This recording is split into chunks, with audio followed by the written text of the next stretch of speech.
Item ಯಾವುದೇ ಇರಲಿ try ಮಾಡಿ ಆಚಿ ಚಿಕನ್ ಮಸಾಲಾ.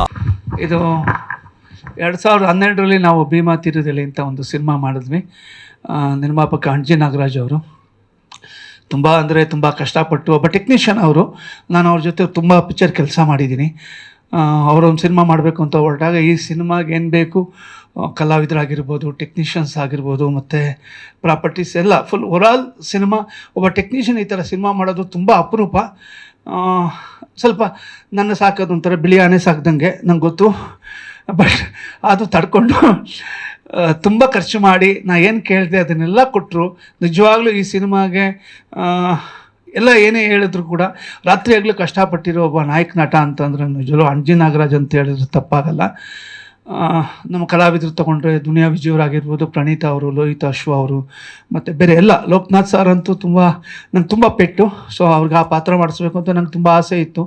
ಅವ್ರಿಗೆ ಹೇಳಿದಾಗ ಅಣ್ಣಂಗೆ ಆ್ಯಕ್ಚುಲಿ ನಡೆಯೋಕ್ಕಾಗಲ್ಲ ಅವ್ರಿಗೆ ಅವಾಗ. ಆದರೂ ಸಹ ನಾನೇ ಮಾಡಿ ಮೇಲೆಲ್ಲ ಕರ್ಕೊಂಡೋಗಿ ಜೊತೆಯಲ್ಲಿ ಕೂಡಿಸಿ ಶಾರ್ಟ್ಸ್ ಎಲ್ಲ ಬರಬೇಕು ಅಂದಾಗ ಅಣ್ಣ ನಾನು ಹತ್ತಿನ ಕಣ ಬಾರ ಮರಿ ಅಂತೇಳಿ ಅವ್ರು ಹತ್ತಿ ಬಂದು ಕೆಲಸ ಮಾಡಿದ್ರು. ಪ್ರಣೀತ್ ಅವರು ಕೂಡ ಒಂದು ಒಳ್ಳೆ ಪಾತ್ರ ಮಾಡಿದ್ರು ಹೀರೋಯಿನ್ ಆಗಿ. ಸೊ ಬೇರೆ ಎಲ್ಲರೂ ಉಮಾಶ್ರೀ ಮೇಡಮ್ ಹತ್ರನೂ ನಾನು ಫಸ್ಟ್ ಟೈಮ್ ಕೆಲಸ ಮಾಡಿದೆ. ಸೊ ಪ್ರತಿಯೊಬ್ಬರು ಕೂಡ ಕಲಾವಿದರುಗಳು, ಟೆಕ್ನಿಷಿಯನ್ಸು ತುಂಬ ಚೆನ್ನಾಗಿ ಕೆಲಸ ಮಾಡಿದರು.